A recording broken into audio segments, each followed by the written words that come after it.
Pada Januari lalu viral keberadaan buaya di Palu yang berkalung ban. Keberadaan buaya tersebut memancing perhatian dunia internasional dan bahkan menggerakkan Panji si petualang dan juga presenter asal Australia Matt Wright serta rekannya seorang pakar reptil Chris Wilson untuk membantu melepaskan buaya dari ban yang sudah bertahun-tahun melilit lehernya itu. Namun sayang misi tersebut belum berhasil. Belakangan publik dibuat terkejut lantaran buaya malang tersebut kembali muncul setelah dipanggil oleh seorang emak-emak sehingga menjadi viral. Dan inilah silet viral emak-emak berdaster berhasil panggil buaya berkalung ban di Palu.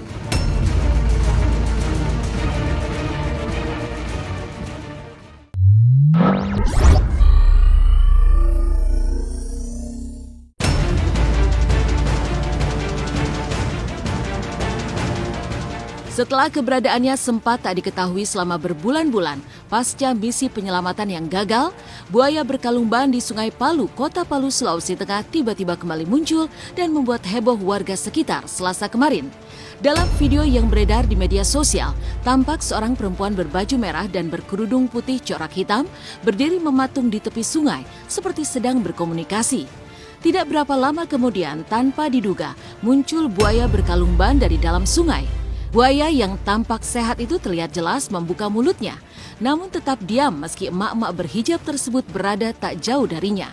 Warga pun kemudian berteriak agar si emak-emak misterius tersebut untuk menarik ban yang ada di leher buaya.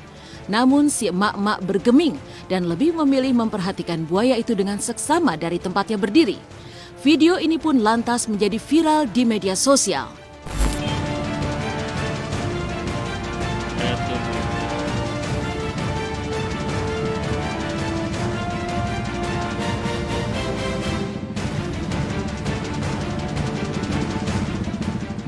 Berani tuh Bu itu.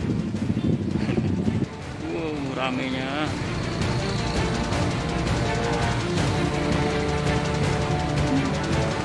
Itu buahnya itu sudah minta kasih keluar bannya itu, kesian.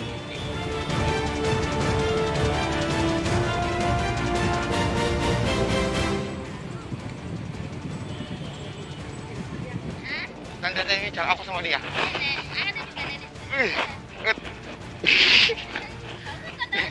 Neneknya kita. Neneknya kita. Oh gitu. Oh gitu. Oh. Oh gitu. Oke. Oh, tante tadi sempat pegang tadi. Ya sempat pegang. Tante, bye-bye tante. Tante. Jadi luar biasa buaya ini kawan. Jadi panjang sekitar, saya perkirakan 4 meter kawan. Munculnya buaya favorit, buaya viral, buaya berkalung ban Kota Palu, itu pada hari itu masyarakat kaget dengan ada kehadiran buaya. Tapi yang mengherankan pemirsa, di kira-kira jarak 3 meter dari buaya itu ada ibu-ibu. Ada ibu-ibu, seorang ibu-ibu yang duduk juga situ, duduk. Nah itu didapati oleh masyarakat semua itu banyak videonya beredar. Itu sangat mengherankan. Itu dalam waktu beberapa lama mereka semacam ada komunikasi atau bagaimana karena berdua. Nah, terus ada masyarakat karena sudah mulai pada kumpul masyarakat, orang-orang pada lewat semua sudah mulai rame.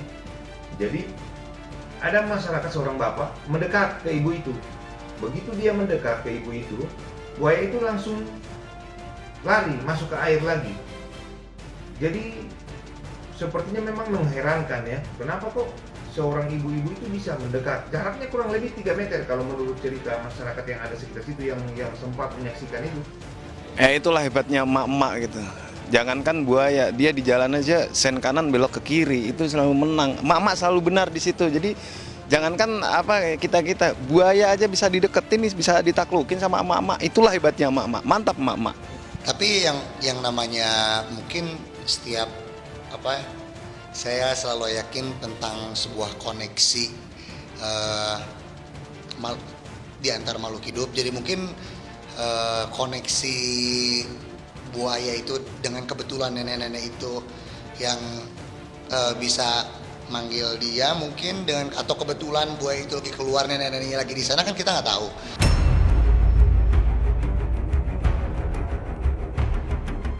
Namun saat si buaya kian mendekat, seorang pria dan seorang wanita kemudian menghampiri si emak-emak berhijab tersebut. Sejurus itu pula, buaya berkalung ban itu pun masuk kembali ke sungai dan menghilang seketika. Warga pun gagal menyaksikan si perempuan tersebut melepaskan kalung ban yang melilit leher sang buaya. Sebelumnya, Badan Konservasi Sumber Daya Alam atau BKSDA Provinsi Sulawesi Tengah sempat menggelar sayembara untuk membebaskan buaya liar yang biasa berkeliaran di aliran Sungai Palu hingga Teluk Palu itu dari ban bekas yang berkalung di lehernya. Sayembara ini digelar lantaran BKSDA Sulawesi Tengah tidak punya cukup sumber daya untuk mencari buaya malang itu. Siapapun masyarakat yang berhasil melepaskan ban di leher buaya itu akan diberikan imbalan. Namun sayang, hingga saat ini tidak ada satupun masyarakat atau pihak-pihak tertentu yang bisa memenangkan sayembara tersebut.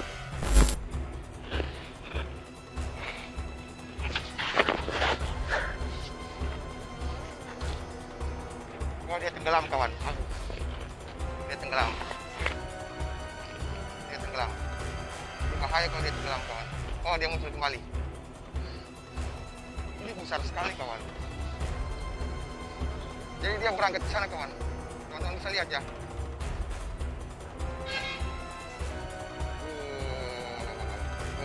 Nah, kawan.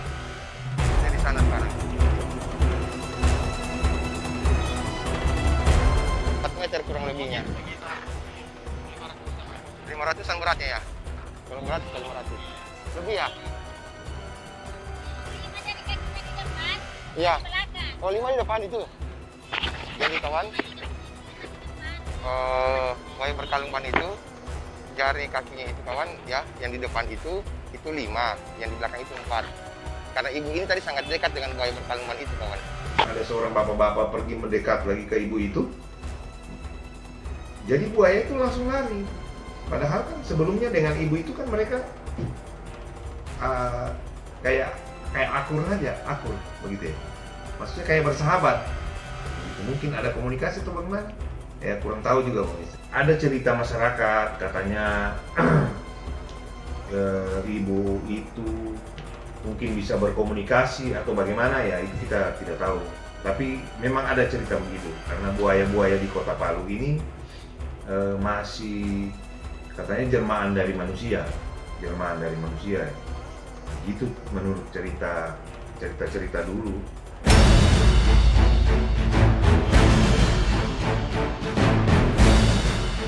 Tak hanya menggelar sayembara, pihak BKSDA Provinsi Sulawesi Tengah juga sempat meminta bantuan beberapa pemerhati satwa liar untuk menolong buaya tersebut, termasuk sosok kondang Panji si petualang. Meski sempat mencoba, namun akhirnya Panji pun gagal menjalankan misinya untuk melepaskan ban tersebut yang sudah membelenggu leher sang buaya sejak 2016 lalu.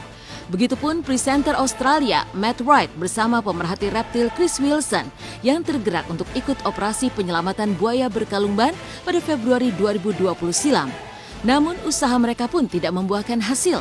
Sontak kemunculan kembali buaya berkalung ban tersebut membuat publik heboh.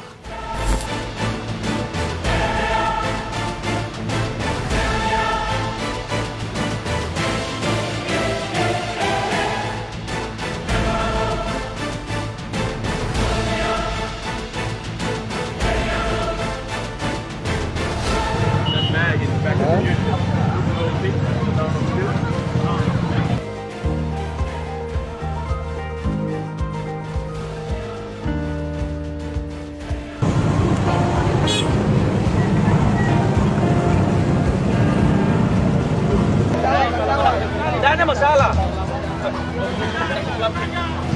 Belum saya kasih pelampung. Pelampung.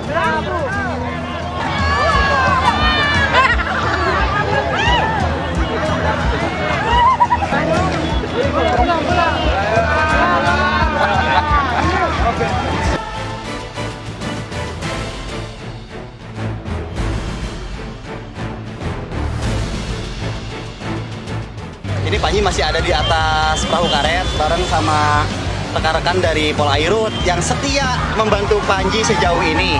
Mereka mengharap saya bisa melepasin jeratan dari si buaya yang ada di sini. Cuma buayanya pindah kayaknya lokasinya. Ini faktor kesulitannya banyak sekali, yaitu salah satunya muncul dari antusias warga di sana untuk melihat proses rescue-nya.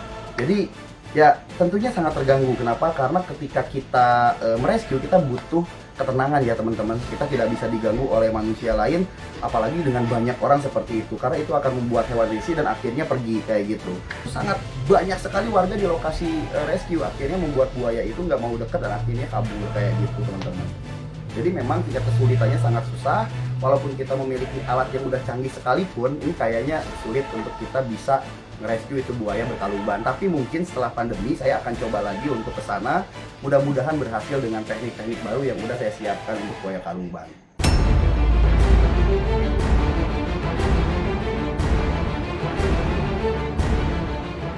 Masih dari Palu, pengunjung Palu Grand Mall di Kota Palu Barat, Kota Palu beberapa hari lalu dibuat heboh dan terkejut lantaran seekor buaya muara tiba-tiba saja muncul di parkiran mall.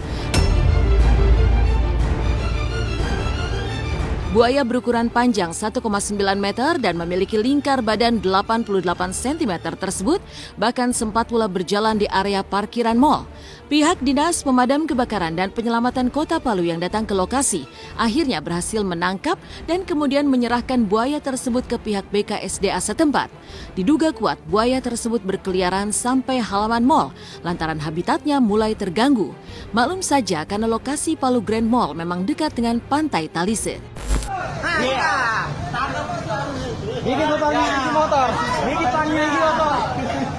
Gigi tanya. Enggak di rumah sana. Memori sudah. Balik memang.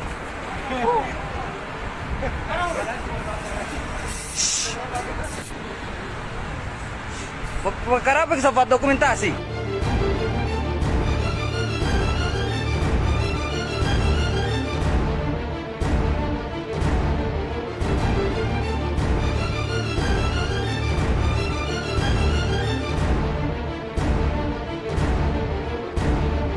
Kok serem banget sih ada buaya sampai sini, tapi di satu sisi mungkin kasihan juga karena habitatnya udah banyak yang dijadikan bangunan yang seharusnya itu tempat mereka yang tadinya masih rawa-rawa tapi sekarang udah banyak bangunan yang dijadiin mall atau